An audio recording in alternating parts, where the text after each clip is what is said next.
اللہ کے نام سے اس سال کی نماز تراویح کے ساتھ دورہ ترجمہ قرآن کا آغاز کر رہے ہیں۔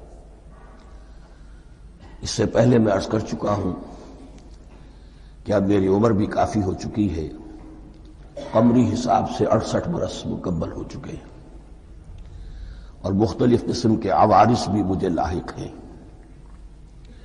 اور بہت سے احباب نے اور رفقا نے مشورہ دیا تھا کہ میں اتنا بڑا بوجھ اپنے ذمے نہ لوں، لیکن میں نے خالصتاً توکلاً علی اللہ اس کی ہمت کی، اس کا ارادہ کیا، اس کے لیے اہتمام بھی خصوصاً ہوا ہے۔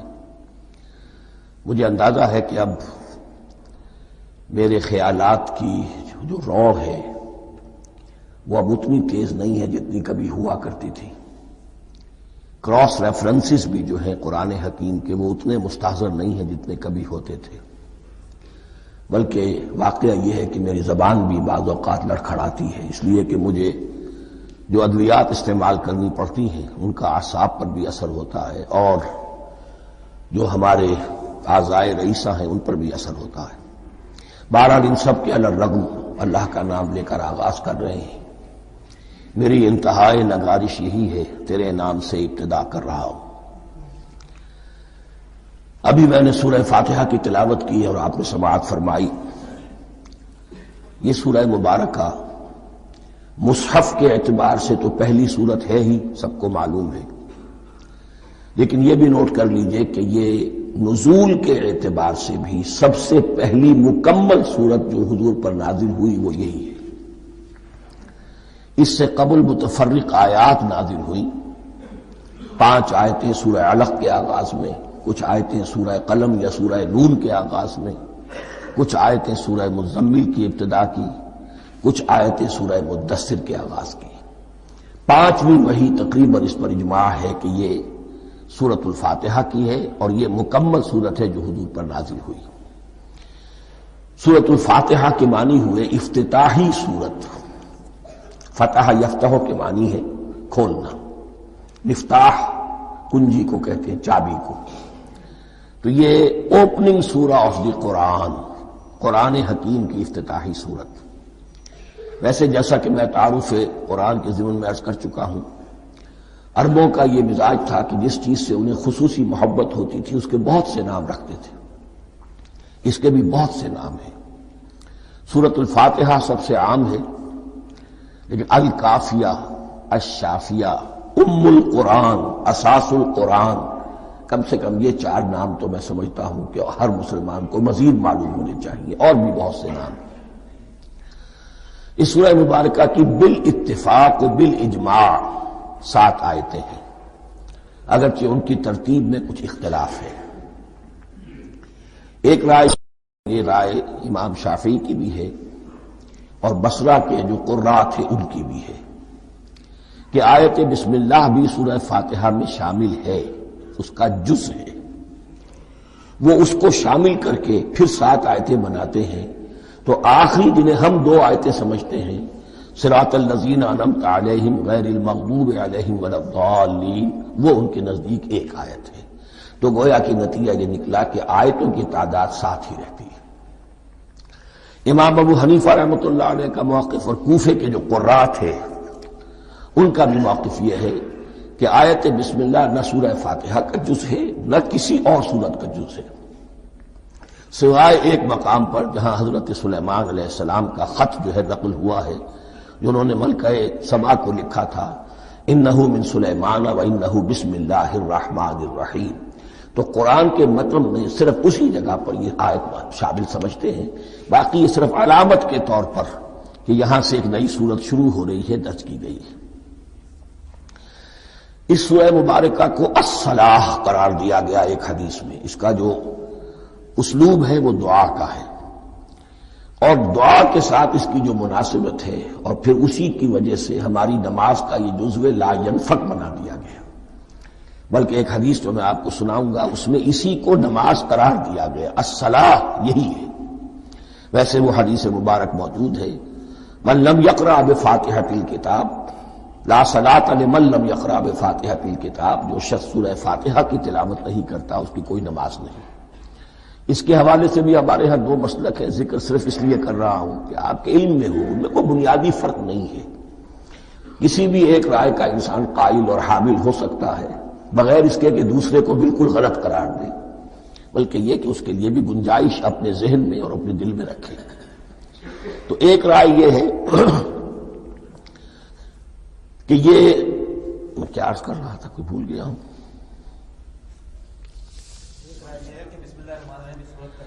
جی، اور دوسری آیت یہ ہے کہ اس کا حصہ نہیں ہے۔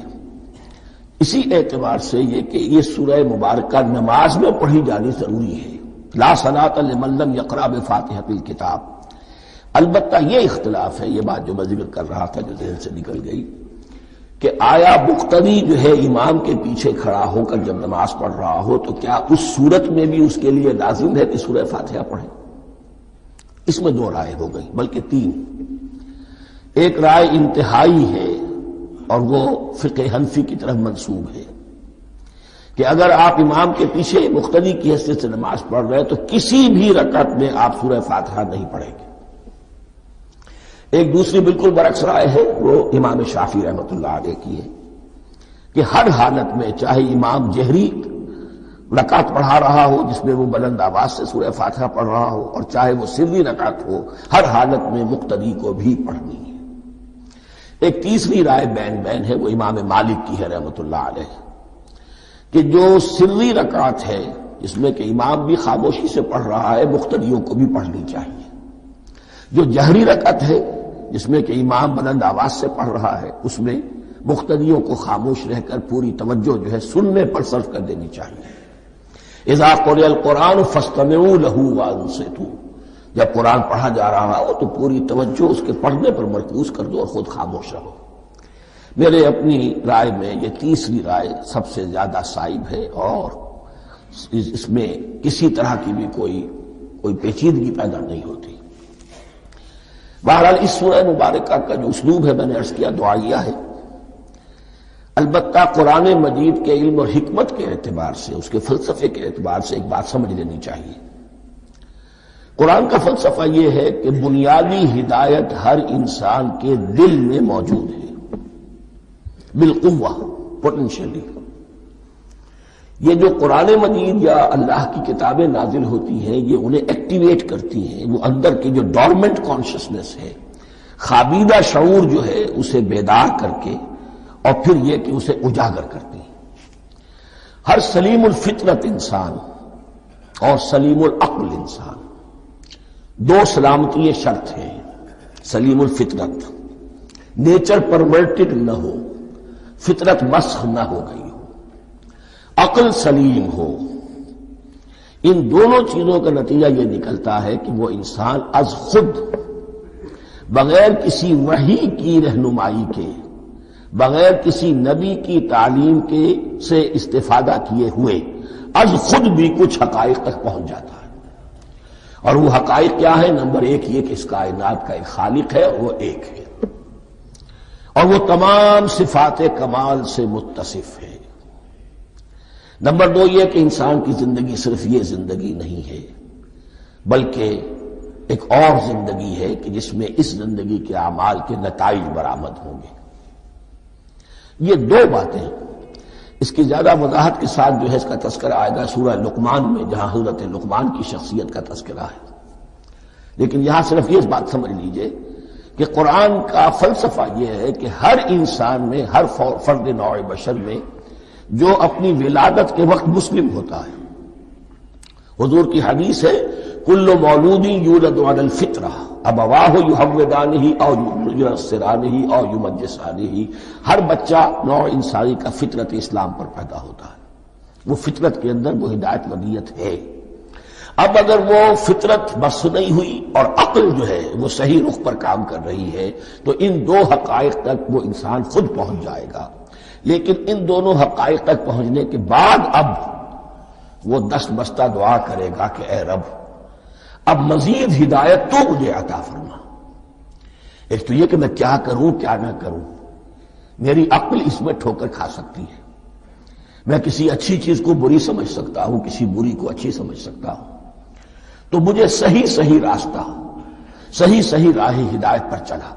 یہ دعا ہے جو انسان کرتا ہے جبکہ وہ ایمان باللہ اور ایمان بالآخرہ تک خود پہنچ چکا ہوتا ہے، اور یہ سمجھتا ہے کہ صحیح زندگی کا رخ یہی ہے کہ جس رب کو میں نے پہچانا ہے کہ وہ اس کائنات کا خالق ہے اور مالک ہے اور رب ہے، میں اس کی بندگی کروں، اس کی اطاعت کروں، اس کا حکم مانوں، اس کے راستے پر چلوں۔ لیکن وہ راستہ کون سا ہے؟ اس کے لیے پھر دست بدعا ہوتا ہے کہ پروردگار تو میری رہنمائی فرما۔ یہ مقام ہے کہ جہاں آپ سمجھ لیجئے اپنے آپ کو بھی آج اس جگہ پر تصور کرتے ہوئے پھر اس سورہ مبارکہ کو پڑھیے کہ آپ اس مقام پر اللہ کے فضل و کرم سے پہنچ چکے ہیں کہ اللہ کو آپ نے پہچان لیا اور اس کی توحید کو جان لیا، اس کی جملہ صفات کمال سے آپ واقف ہو گئے۔ آپ یہ بھی جان گئے کہ بڑھ کر اس کے حضور میں حاضر ہونا ہے اور وہ حساب کتاب لے گا۔ پھر آپ نے یہ عہد بھی کر لیا کہ اب زندگی گزارنی ہے اس رب کی بندگی میں، اسی کی فرما برداری میں۔ اب یہاں کھڑے ہو کر آپ پوچھتے ہیں کہ اللہ مجھے وہ تفصیلی ہدایت عطا فرما، ایسا نہ ہو کہ کبھی میں کسی راستے پر چلتا ہوا کسی پگڈنڈی پر مڑ جاؤں اور وہ تھوڑی سی جو ڈیویشن ہو میرے راستے کی وہ میری عاقبت کو برباد کر دے۔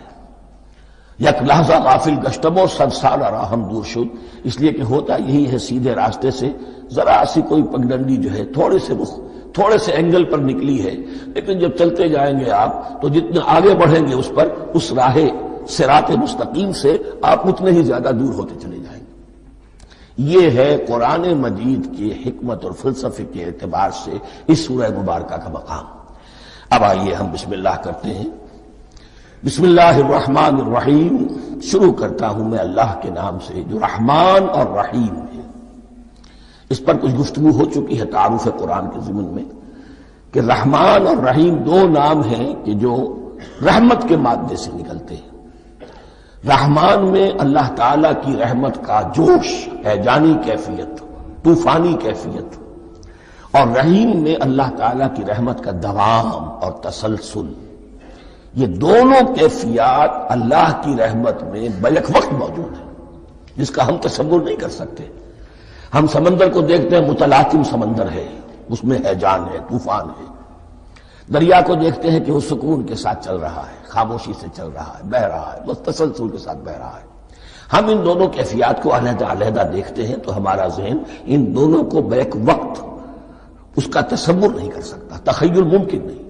لیکن اللہ کی رحمت کی یہ دونوں شانیں مستقلاً ہر وقت موجود ہیں، بیک وقت، اسی لیے ان دونوں کے درمیان کہیں حرف عطف نہیں آئے گا۔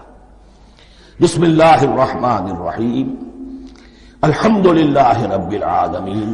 کل حمد، اور حمد کو ذہن میں رکھ لیجئے، حمد مساوی ہے تعریف جمع شکر۔ عام طور پر ترجموں میں ایک لفظ لایا جاتا ہے، کل تعریف اللہ کے لیے، یہ کافی نہیں ہے۔ تعریف آپ کسی شے کی کر سکتے ہیں جس میں کوئی حسن ہے، خوبی ہے، کسی بھی اعتبار سے، خواہ آپ کو اس کے حسن و خوبی سے کوئی فائدہ حاصل نہیں ہو رہا۔ ایک پھول ہے، بہت خوبصورت ہے، بس ٹھیک ہے، خوبصورت ہے، آپ نے کہا، تعریف کر دی۔ شکر کرتے ہیں آپ اس شے کا جس سے آپ کو کوئی فائدہ پہنچا ہو، استفادہ ہوا ہو، آپ کی کوئی ضرورت پوری ہوئی ہو، آپ کی کوئی مشکل دفع ہوئی ہو۔ اور آپ دیکھیں گے کہ حمد میں یہ شکر کا پہلو غالب ہے۔ جتنی بھی دعائیں ہیں حضور سے منقول، شکر کے مقام پر وہاں حمد آتا ہے۔ بھوک لگی ہوئی تھی، کھانا کھایا، الحمدللہ الذی اطعمنی وسقانی۔ اب یہاں دیکھیے ترجمہ تعریف نہیں، شکر ہے اس اللہ کا جس نے مجھے کھلایا اور پلایا۔ آپ بیت الخلاء سے باہر آئے، نجاستیں آپ سے دور ہو گئی، طبیعت میں انشراح ہوا، الحمدللہ الذی اذھب عنی الاذی وعافانی۔ وہ شکر ہے اس اللہ کا جس نے اذیت بخش چیزیں مجھ سے دور کر دیں اور مجھے عافیت بخشی۔ تو یہ الحمدللہ رب العالمین، اللہ تعالیٰ کا حسن و کمال اور حسن و جمال اپنی جگہ بھی اس انتہا کا ہے کہ جتنی تعریف اس کا حق ہے ہم کر ہی نہیں سکتے، لیکن اس کے احسانات اور انعامات ہم پر اتنے ہیں کہ ہم ان کو بھی گن نہیں سکتے۔ لہذا ایک ہی احصاء ہم نے کر دیا الف لام کے ساتھ، الحمدللہ رب العالمین۔ تمام تعریفیں اور کل شکر اللہ کے لیے ہیں کہ جو تمام جہانوں کا پروردگار ہے، رب ہے، مالک ہے۔ رب میں ایک مفہوم ہوتا ہے ربوبیت کا، اور اس میں مفہوم شامل ہوتا ہے تربیت کا، ربیانی صغیرہ۔ تو مالک ہونا اور تربیت دینا، آپ جس شے کے مالک ہوں گے آپ چاہیں گے اس میں بڑھوتری ہو، اس میں اضافہ ہو، وہ نشو و نما پائے۔ تو یہ دونوں چیزیں آپس میں ایک دوسرے کا جڑی ہوئی ہیں، پروردگار بھی اور مالک بھی۔ عام طور پر عربی میں رب کا لفظ مالک کے لیے آتا ہے، رب البیت، رب الدار، رب المال۔ تو مالک وہاں پر ظاہر بات ہے کہ اس سے مراد کیا ہے؟ مال والا، گھر والا، گھر کا مالک۔ تو کل شکر اور کل تعریف اس اللہ کے لیے ہے جو تمام جہانوں کا مالک بھی ہے اور پروردگار بھی ہے۔ الرحمن الرحیم، رحمان ہے اور رحیم ہے۔ اب دوبارہ اس کی میں وضاحت نہیں کروں گا۔ مالک یوم الدین، یوم دین کا مختار مطلق ہے۔ دین عربی زبان میں کہتے ہیں بدلے کو، دناہم کما دانو، کما تدینو تو دانو، یہ کہاوت ہے۔ جیسے اردو میں ہم کہتے ہیں جیسا کرو گے ویسا بھرو گے، کما تدینو تو دانو، تو یہ ہے بدلہ۔ اس کا بنیادی مفہوم جو ہے وہ بدلہ ہے۔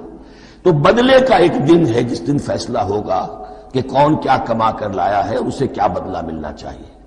آیا اس کا برائیوں کا پلڑا بھاری ہے کہ اسے سزا ملنی چاہیے، یا اس کی حسنات اور نیکیوں کا پلڑا بھاری ہے کہ اسے جزا ملنی چاہیے، اس کا انعام اور اکرام کے ساتھ معاملہ کیا جانا چاہیے۔ وہ ایک دن ہے، اسے ہم یوم القیامہ کہتے ہیں۔ اور لیکن اصل بات جو یہاں کہی گئی، یعنی ایک جملے میں تین باتوں کا اعتراف ہو رہا ہے۔ بعث بعد الموت، ایک دن آئے گا کہ ہم مرنے کے بعد تمام انسان اٹھا لیے جائیں گے۔ پھر حساب و کتاب، پھر اللہ کے ہاں حاضری ہوگی اور حساب کتاب ہوگا۔ اور تیسرے یہ کہ اس حساب کتاب کے دن کا مختار مطلق اللہ ہے، یعنی کسی اور کو اپنے ذہن میں سہارا بنا کر آپ زندگی گزاریں کہ وہ مجھے چھڑا لے گا، یا وہ ہستی جو ہے اتنی زوردار ہے کہ وہ مجھے بچا لے گی، اس سے اپنے دل کو، اپنے ذہن کو بالکل پاک کر لیجئے۔ مالک یوم الدین، ایک دوسری جگہ پر قرآن میں آیا ہے، اس روز کوئی پکارنے والا پکارے گا لمن الملک اليوم للہ الواحد القہار، آج کے دن کس کا اختیار مطلق ہے؟ اور پھر کہا جائے گا اللہ کے لیے، الواحد قہار، جو پوری طرح چھایا ہوا ہے، بس تولی ہے۔ تو مالک یوم الدین، جو جزا و سزا کے دن کا مالک ہے۔ اب یہاں سے کلام ایک رخ بدل رہا ہے۔ ابھی تک تو یہ غائبانہ انداز میں کلام ہو رہا ہے، اللہ سے خطاب نہیں آیا اس میں ابھی۔ الحمدللہ رب العالمین الرحمن الرحیم مالک یوم الدین۔ اب خطاب ہے، ایاک نعبد و ایاک نستعین، ہم صرف تیری ہی بندگی کرتے ہیں اور کریں گے، اور ہم صرف تجھ ہی سے مدد مانگتے ہیں اور مانگیں گے۔ یہ ترجمہ میں کیوں کر رہا ہوں کہ یہ فعل مضارع ہے۔ عربی زبان میں فعل مضارع حال اور مستقبل دونوں کو کور کرتا ہے۔ ایاک کا جو ہے مفعول فاعلی جو ہے، مفعول جو ہے اس میں ضمیر مفعولی، اسے پہلے لا کر حشر کا مضمون پیدا ہو گیا۔ ہم تیری بندگی کرتے ہیں نہیں، ہم تیری ہی بندگی کرتے ہیں اور کریں گے۔ حال میں ترجمہ کیجئے تو یہ اظہار حال ہے، اور مستقبل میں ترجمہ کیجئے تو یہ ایک عہد ہے، قول و قرار ہے، بہت بڑا معاہدہ ہے۔ وَإِيَّاكَ نَسْتَعِينُ، اور صرف تجھ ہی سے مدد مانگتے ہیں اور مانگیں گے۔ اس میں بھی حال کا ترجمہ اظہار حال، اللہ کرے کہ واقعی ہمارا حال وہی ہو، جب ہم یہ الفاظ کہتے ہیں تو واقعتاً ہم اس پر پورے اتر رہے ہوں کہ اسی کی بندگی کر رہے ہوں اور اسی سے ساری استعانت اور استمداد کر رہے ہیں۔ جہاں تک مستقبل کا تعلق ہے وہ پھر ایک عہد ہے، اہدنا الصراط المستقیم۔ یہ مقام وہ آ گیا کہ یہاں تک تو اے پروردگار ہم پہنچ گئے، تیرے فضل سے، تیرے کرم سے۔ فطرت سلیمہ بھی تیری عطا کردہ تھی، عقل سلیم بھی تیری ودیعت کردہ تھی، ان دونوں کی روشنی سے ہم یہاں تک تو پہنچ گئے۔ اب ہماری جو ضرورت ہے، احتیاج ہے، وہ کیا ہے؟ اہدنا الصراط المستقیم، ہدایت بخش ہمیں سیدھے راستے کی۔ یہاں دو باتیں سمجھ لیجئے۔ انفرادی سطح پر انسان کے لیے نہ معلوم کتنے مرحلے آتے ہیں ہر روز کہ جس میں وہ ایک چھٹک کر کھڑا ہو جاتا ہے، یہ کروں یا یہ کروں، دو آلٹرنیٹو سامنے آ رہے ہیں، فیصلہ کرنا مشکل ہو رہا ہے۔ قدم قدم پر ہدایت کی ضرورت ہے۔ اور اجتماعی طور پر نوع انسانی تین بڑے بڑے تمدنی مسائل میں واقعہ یہ ہے کہ تسلیم کر لیا جانا چاہیے کہ عقل انسانی اس کو راستہ نہیں دکھا سکتی۔ عام معاشرتی سطح پر مرد اور عورت کے درمیان حقوق اور اختیارات کا کیا توازن ہو، ناممکن ہے، انسان طے نہیں کر سکتا۔ انسان یا مرد ہے یا عورت ہے۔ عورت سوچے گی اپنے لحاظ، اپنے جذبات کا، اپنے خیالات کا لحاظ رکھے گی، مرد کے جذبات و احساسات کا اسے کوئی اس کا کوئی تصور ہی ممکن نہیں۔ مرد سوچے گا اسے اپنے احساسات معلوم ہے، لیکن یہ کہ عورت کے احساسات سے وہ نابلد ہے، ان کو محسوس کر ہی نہیں سکتا، لا محالہ وہ اپنے بارے میں وہ جو بھی نظام بنائے گا اس میں وہ اپنی بالادستی رکھے گا۔ وہ تو ایک ہی ہستی ہو سکتی ہے کہ جو دونوں کی خالق ہے، مرد کی بھی عورت کی بھی، اور اس کو دونوں سے محبت ہے، دونوں کا خیر خواہ ہے، دونوں کا رب ہے، دونوں کو پروان چڑھانا چاہتا ہے۔ اسی طرح فرد اور معاشرہ یا ریاست، حکومت اور ریاست ہمیشہ یہ چاہتی ہے کہ سارے اختیارات ہمارے ہاتھ میں آ جائیں، ٹوٹلیٹیرین سوسائٹی ہو، بس ہم حکم دیں اور لوگ اس پر چلیں۔ افراد یہ چاہتے نہیں، ہمیں آزادی ہونی چاہیے۔ اب آپ دیکھیے کہ دنیا میں کتنے جھگڑے چلتے ہیں اسی پر، فریڈم فریڈم فریڈم۔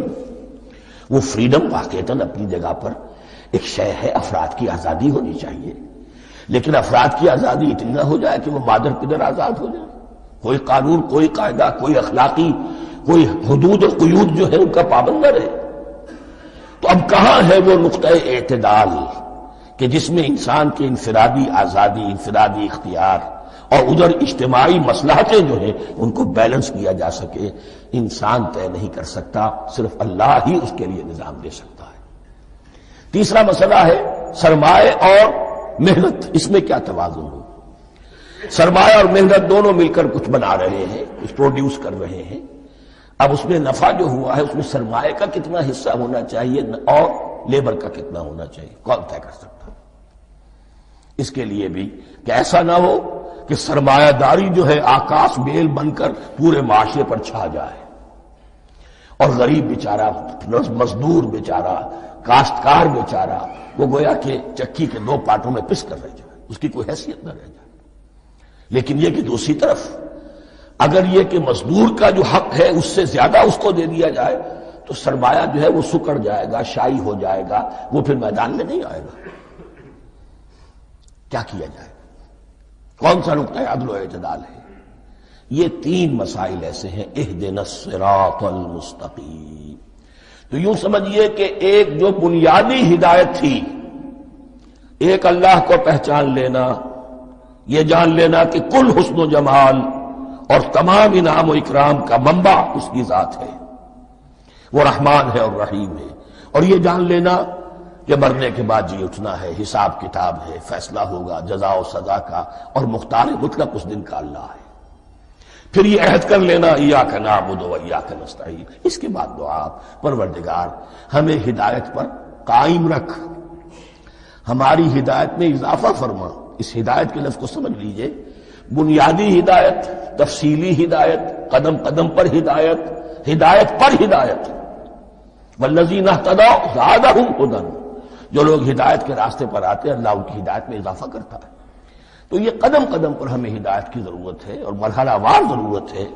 ہدایت اس کو بھی کہتے ہیں کہ کسی نے آپ سے کوئی پتہ پوچھا، آپ نے کہا ادھر جانا، پھر دوسری گلی میں مڑنا، پھر جانا دو تین لائٹیں چلے جانا، پھر مڑنا، وغیرہ وغیرہ، یہ بھی ہدایت ہے، نظری طور پر آپ نے بتایا ہے۔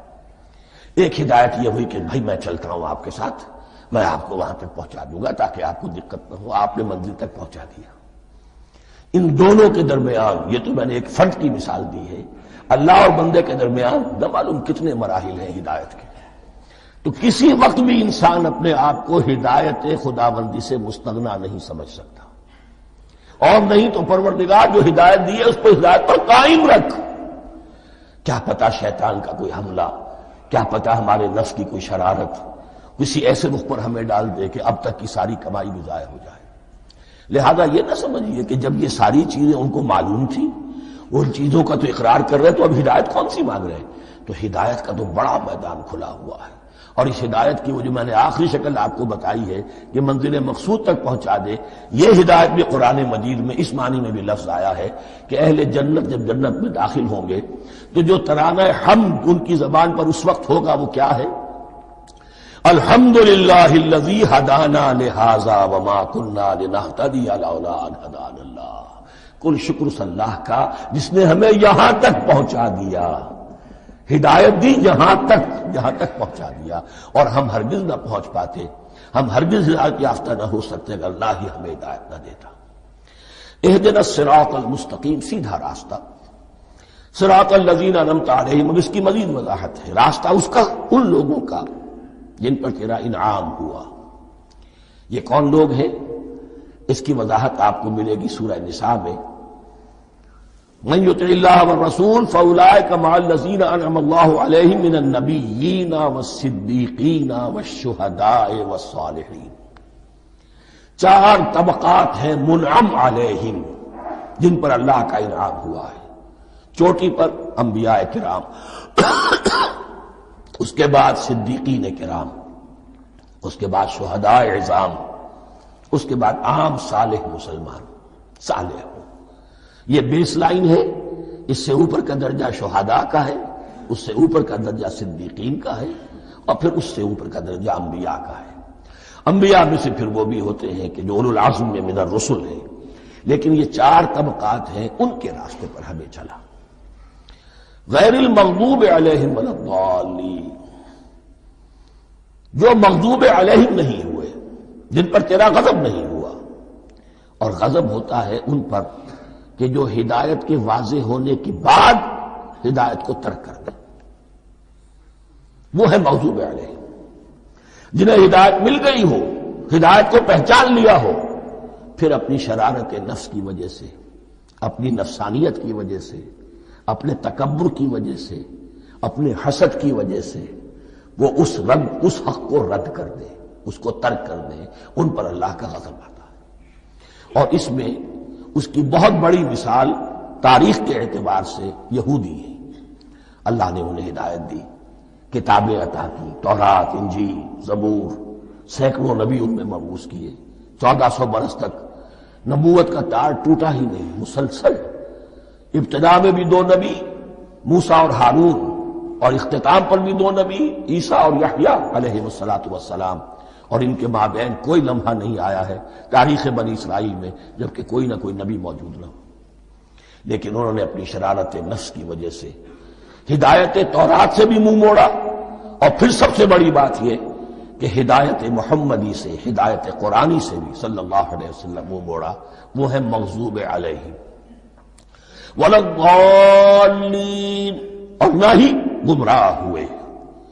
یہ لفظ جو آتا ہے عربی زبان میں گمراہ کا بھی ہے اور تلاش حق میں بھٹکنے والے کا بھی ہے۔ ایک وہ شخص ہے جس پر حق ابھی واضح نہیں ہوا، وہ تلاش میں ہے، اس کے لیے بھی ضال کا لفظ آئے گا۔ اسی طرح کوئی شخص کسی کے عشق اور محبت میں ایسا ہو جائے، دیوانہ ہو جائے، اس کو بھی ضال کہتے ہیں، یعنی اس کے اوپر جذبات کا اتنا غلبہ ہو گیا ہے کسی کی محبت اور عشق کی بنا پر۔ تو حضور کے لیے یہ لفظ آیا ہے وَوَجَدَكَ ضَالًّا فَهَدَىٰ، اور یہ تو سورۃ الضحیٰ ہے، اکثر بیشتر لوگوں کو یاد ہوگی۔ تو یہ جو ضال کا لفظ ہے، اس میں سمجھ لیجئے ضروری نہیں ہے کہ وہ گمراہ ہو، بلکہ وہ بھی کہ جو ابھی راہ ہدایت کی طلب میں، اس کے حصول کے لیے اس کی تلاش میں کوشاں ہے، اور وہ بھی کہ جو کسی مغالطے کی وجہ سے حق سے منحرف ہو جائے۔ یہ بھی جان لیجئے کہ ایک ہے بدنیتی، تکبر، حسد، حق کو جان کر پہچان کر رد کر دینا یا چھوڑ دینا یا ترک کر دینا، ایک ہے کسی غلطی میں، کسی جذبات کے اندر آ کر، کسی غلو کے اندر مبتلا ہو کر اور حق سے منحرف ہو جانا۔ اس کی جو سب سے بڑی مثال ہے وہ نصارہ ہے، عیسائی ہے۔ حضرت مسیح کو انہوں نے مانا لیکن غلو کیا، یہ لفظ آئے گا آگے، لا تغلوا فی دینکم، اپنے دین میں غلو نہ کرو۔ جیسے ہمارے ہاں بھی بعض لوگ ہیں جو حضور صلی اللہ علیہ وسلم کی تعریف میں، حضور صلی اللہ علیہ وسلم کے ساتھ اپنی محبت کے اظہار میں غلو کر جاتے ہیں۔ یہ انتہا درجے کو ہو گیا تھا حضرت مسیح علیہ السلام کے ماننے والوں میں، اور اس کی بنا پر انہوں نے تثلیث کا عقیدہ ایجاد کر لیا اور حضرت مسیح علیہ السلام کو اللہ کا بیٹا